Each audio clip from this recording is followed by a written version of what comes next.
Allahabad high court में बतौर जज रहते हुए आपने एक एसआईटी बनाई थी, कोई इंश्योरेंस का मामला था। ये बड़ा आपने बहुत इम्पोर्टेंट प्रश्न पूछा है। देखिए, इंश्योरेंस कंपनी जो होती हैं ये पब्लिक मनी है हम लोग का। यूनाइटेड इंश्योरेंस, ओरिएंटल, तमाम न्यू इंडिया है ना। ये होता है क्या है, सड़कों में हिंदुस्तान में एक्सीडेंट बहुत होते हैं। शायद हर 7 मिनट पे या 4 मिनट पे डेथ होती है और इंजरी होती है। व्हीकल्स जो इंश्योर्ड होते हैं उनमें कंपनसेशन जो मोटर व्हीकल्स एक्ट में दिया जाता है वो 166 सेक्शन है, उसमें दिया जाता है। तो वो इंश्योरेंस कंपनी से रिकवर होता है। अक्सर ये होता था कि एक्सीडेंट मान लिया रात में कोई हो गया, किसी ने देखा नहीं, लेकिन उन्होंने किसी ऐसी गाड़ी का नाम लिखा दिया जो कि इंश्योर्ड थी। अब उस गाड़ी से एक्सीडेंट हुआ नहीं है, लेकिन वो इंश्योरेंस कंपनी सेटल हो जाएगी लाइबिलिटी से, और ह्यूज अमाउंट देना पड़ता था। इसमें होता क्या था कि ड्राइवर जो नेग्लिजेंट ड्राइविंग का मामला है उसमें बेलेबल ऑफेंस ही है। जैसे आज एक्सीडेंट होगा तो शाम को बेल भी सेम डे हो जाएगी, तो ड्राइवर हमेशा कह देता था शाम से गलती हो गई और अब हम दोबारा नहीं करेंगे, शाम को छूट जाता था ड्राइवर को। तो ये मिलजुल के काम हो रहा था ये। तो रायबरेली केस मेरे सामने एक आया था, उसमें यही बात है कि एक ही रात में, खासतौर से जो हाई वैल्यूड क्लेम होते थे, जैसे गवर्नमेंट सर्वेंट है मान लीजिए, उसकी सैलरी 1 लाख रुपए है तो उसको बहुत पैसा मिलना है, उन केसेस में ये फर्जी काम बहुत होते थे। आपको बताएं, बरेली में, सहारनपुर में 49 केसेस फाइल हुए थे बिफोर द लेबर कमिश्नर, और उस ऑफिसर का ट्रांसफ़र बरेली हो गया तो वही केस वहाँ डकर बरेली में फाइल हो गए। तो ये सब जो कंपनसेशन में घपला चल रहा था, जिसे कहते हैं स्कैम चल रहा था, इस पर मेरी निगाह गई। तो उसमें मैंने एक एसआईटी बनाई।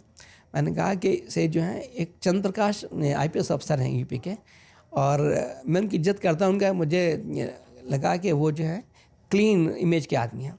तो मैंने कहा कि आप एसआईटी जांच करेंगे कि हर केस में जहाँ के एक्सीडेंट लगता है, डाउटफुल लग रहा है, उसमें जांच करेंगे और चार्जशीट देंगे। जो भी फंसा है उसमें लॉयर फंसे, चाहे मुंशी फंसे, चाहे इंश्योरेंस वाले फंसे, जो भी फंसे। तो करीब उन्होंने 1200 केस बनाए थे उसमें। अच्छा, चूँकि ये केस में लॉयर मेरे सामने रोहतास अग्रवाल जी मेरठ में बार काउंसिल के प्रेसिडेंट रहे, वो आए थे चैम्बर में के साथ हो रहा है। मैंने कहा देखिए ये तो आप मानेंगे फर्जी काम बहुत होता है ना, बोले ये होता है। तो ठीक है, हमने कहा कि पुलिस को, किसी एक इंस्पेक्टर से परेशान थे, वो आए थे। मैंने कहा मैं देखूँगा। एसआईटी बन गई। एसआईटी में फिर जगह जगह पुलिस वाले जाके जांच करने लगे। इससे कई करोड़ रुपए इससे बचे इंश्योरेंस कंपनी के।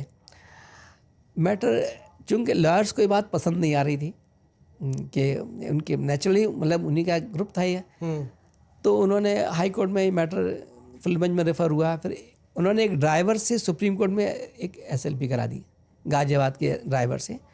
सुप्रीम कोर्ट में मैटर क्या, जैसे अरुण मिश्रा के यहाँ गया, तो उन्होंने कहा कि इतना अच्छा ऑर्डर है ये कि इसमें इतने करोड़ रुपए बच रहे हैं इंश्योरेंस। आईसीआईसीआई लोम्बार्ड का केस था वो, इतने रुपए बच रहे हैं।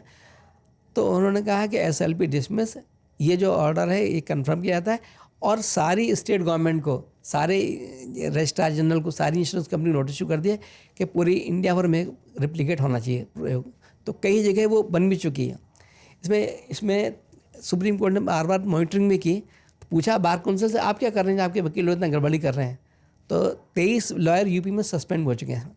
23 वकील हाँ सस्पेंड हो चुके हैं अभी। और मतलब अगर पूरा है, देखिए बार काउंसिल इलेक्टेड बॉडी है ना, तो उनके सामने इलेक्टोरल कंपल्सन भी होते हैं, फिर भी उन्होंने तेज़ किए। बड़ी क्रेडिट की बात है, मतलब दे आर डूइंग इंडिपेंडेंटली। मतलब सुप्रीम कोर्ट में रिपोर्ट गई थी, अभी मॉनिटरिंग उसकी लगातार हो रही है। अब इसमें जो इम्पोर्टेंट किस्सा है, एसआईटी बन गई और एक बनी, बड़ा काम था। मतलब ये इंश्योरेंस कंपनी को बहुत पैसा बचा। जब मैं हाई कोर्ट से रिटायर हुआ तो मैं ट्रिब्यूनल का चेयरमैन हो गया। तो एसआईटी में चंद्र प्रकाश जी रिटायर हो गए, उनकी जगह महेंद्र मोदी आईपीएस अफसर थे, उनको बनाया गया, एसआईटी की इंचार्ज बनाया गया। तो मेरे पास आए, बोले साहब आपने एसआईटी बनाई थी। हमने कहा, तो बोले इसमें हमें साहब 8 एसपी, 150 डिप्टी एसपी, इतने इंस्पेक्टर चाहिए। तो हम तो रिटायर हो गए, हमसे क्यों मांग रहे थे, आप ही तो बनाई थे। तो मैं ट्रिब्यूनल चेयरमैन था, फिर भी वो अपने उलाहना लेके आए थे हमारे। और एसआईटी आज भी कंटिन्यू कर रही है मतलब ये।